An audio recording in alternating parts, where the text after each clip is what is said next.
Tonight in Honduras, celebration on the streets of the capital, as the country is poised to have its first female president, leftist opposition candidate Xiomara Castro declaring victory following this weekend's presidential election. Y hoy el pueblo ha hecho justicia.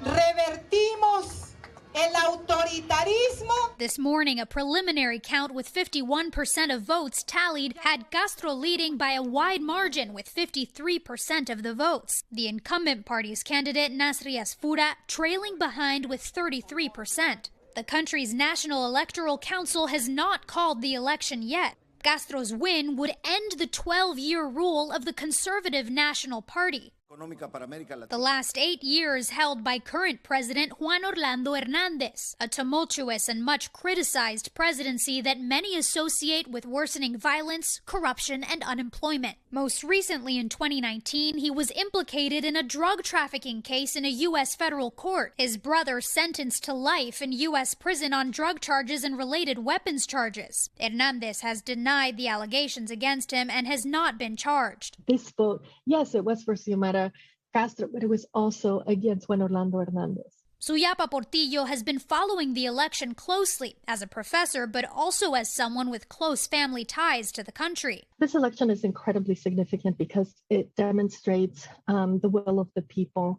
We can't underestimate how the people have organized to shift what's happening in Honduras. Fuera la corrupción, fuera el narcotráfico y el crimen organizado. Castro's promises for a new beginning come with some ties to the country's past. This is her third time running for president, and she's a former first lady. Her husband, former President Manuel Zelaya, was ousted by a military coup in 2009. The future of Honduras, a country with some of the highest homicide and poverty rates in the Americas, is now likely to rest on her shoulders. I think that she reflects some sort of hope for the region on women's rights issues and on migration issues as well. There's a lot of things that are on her agenda, and I don't think it's going to take 4 years to do that. So the interesting thing would be what can be accomplished these first 4 years. Isa Gutierrez, NBC News.